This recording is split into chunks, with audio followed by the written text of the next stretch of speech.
تو آج ہم سٹیون بارٹلیٹ کی کتاب دا ڈائری آف اے سی ای او پر بات کر رہے ہیں۔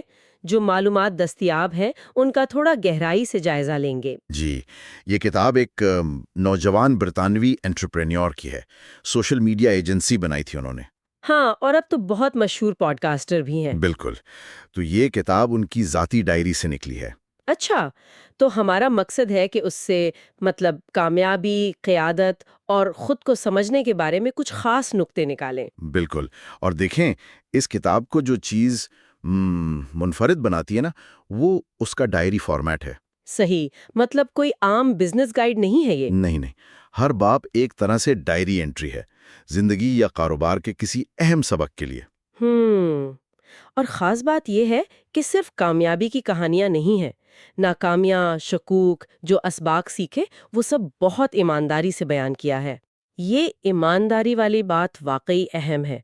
اکثر تو صرف اچھی باتیں ہی لکھی ہوتی ہیں، تو کیا کتاب میں کوئی ایسی خاص ناکامی یا غلطی کا ذکر ہے جس کا سبق کچھ الگ ہو؟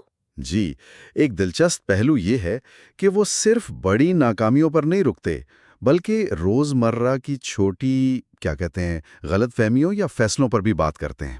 اچھا، جیسے کہ؟ مثلاً وہ بتاتے ہیں کہ شروع میں وہ مشکل فیڈ بیک دینے سے ہچکچاتے تھے، ٹیم کا مورال بلند رکھنے کے لیے۔ اچھا، ہاں، یہ تو ہوتا ہے۔ لیکن پھر انہیں جلد ہی احساس ہوا کہ یہ جو مصنوعی قسم کی ہم آہنگی تھی نا، یہ اصل میں زیادہ بڑے مسئلوں کو چھپا رہی تھی۔ اوہ، اچھا، تو اصل سبق کیا نکلا پھر؟ سبق یہ تھا کہ شفافیت ٹرانسپیرنسی، چاہے وہ کتنی مشکل کیوں نہ لگے، لمبے عرصے کے اعتماد کے لیے ضروری ہے۔ یہ صرف باس بننا نہیں ہے، بلکہ ایک یوں سمجھے مستند لیڈر بننا ہے۔ یہ تو واقعی قیادت کا ایک بہت اہم پہلو ہے۔ اور آپ نے قیادت کا ذکر کیا، کتاب میں یہ بھی ہے کہ قیادت صرف کاروبار تک نہیں ہے، بلکہ تعلقات بنانے کا نام ہے۔ یہ بات تھوڑی سمجھائیں۔ کیا یہ صرف نیٹ ورکنگ کی بات ہو رہی ہے؟ نہیں، یہ نیٹ ورکنگ سے کافی گہری بات ہے۔ کتاب کے مطابق قیادت کا مطلب ہے لوگوں کو سمجھنا، جی، ان کی ضروریات کا خیال رکھنا اور ان کے ساتھ ایک حقیقی، ایک جینوئن تعلق قائم کرنا، چاہے وہ آپ کی ٹیم ہو، کلائنٹ ہوں یا ذاتی زندگی کے لوگ۔ تو یہ جذباتی ذہانت یعنی ایموشنل انٹیلیجنس سے جڑا ہوا ہے؟ بالکل، یہ صرف یہ سمجھنا نہیں کہ آپ کیا محسوس کر رہے ہیں، بلکہ یہ بھی سمجھنا کہ آپ کے الفاظ، آپ کے کام دوسروں پر کیا اثر ڈال رہے ہیں۔ صحیح۔ بارٹلیٹ اس بات پر بہت زور دیتے ہیں کہ بہترین بزنس فیصلے بھی ناکام ہو جاتے ہیں اگر آپ انسانی پہلو کو نظر انداز کر دیں۔ تو جذباتی ذہانت صرف نائس ہونا نہیں بلکہ مؤثر ہونا بھی ہے۔ اچھا، کتاب میں ایک اور بات ہے اپنی اندرونی آواز سننے کی۔ آج کل اتنا شور ہے، اتنی معلومات ہے، یہ کتنا عملی ہے؟ کہیں یہ صرف ایک وہ خوش فہمی تو نہیں؟ یہ بہت اہم سوال ہے آپ کا۔ دیکھیں، کتاب یہ نہیں کہتی کہ باقی سب کو چھوڑ دیں اور بس دل کی آواز سنیں۔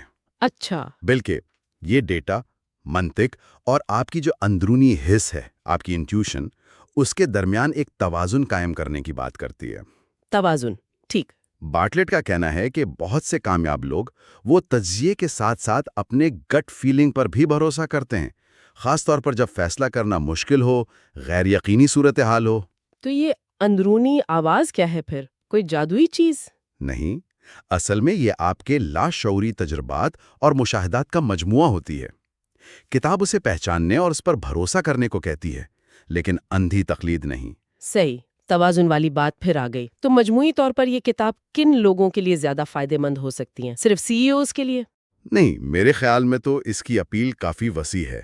یقیناً کاروباری لوگ، لیڈرشپ رولز والے، وہ تو براہ راست سبق لے سکتے ہیں۔ جی، لیکن یہ ہر اس شخص کے لیے بھی مفید ہے جو خود کو بہتر بنانا چاہتا ہے، جو اپنی جذباتی ذہانت پر کام کرنا چاہتا ہے، یا جو اپنی ذاتی اور پروفیشنل زندگی میں بہتر تعلقات بنانا چاہتا ہے۔ اور لکھنے کا انداز کیسا ہے؟ مشکل تو نہیں؟ نہیں، انداز بہت سیدھا، سچا اور سمجھ میں آنے والا ہے، اس لیے پڑھنے میں آسان ہے اور اثر بھی کرتی ہے۔ تو خلاصہ یہ ہے کہ دی ڈائری آف اے سی ای او صرف ایک سی ای او کی کہانی نہیں، بلکہ یہ ایک طرح سے خود کی دریافت کا سفر ہے، جذباتی پختگی اور مستند قیادت کا۔ جی ہاں۔ اور یہ عملی مشوروں کے ساتھ ذاتی کمزوریوں کا اعتراف بھی کرتی ہے، جو اسے زیادہ قابل اعتبار بناتی ہے۔ بالکل، اس کتاب کی اصل قدر شاید اسی میں ہے، اس کے ذاتی تجربات اور کمزوریوں کے کھلے اعتراف میں۔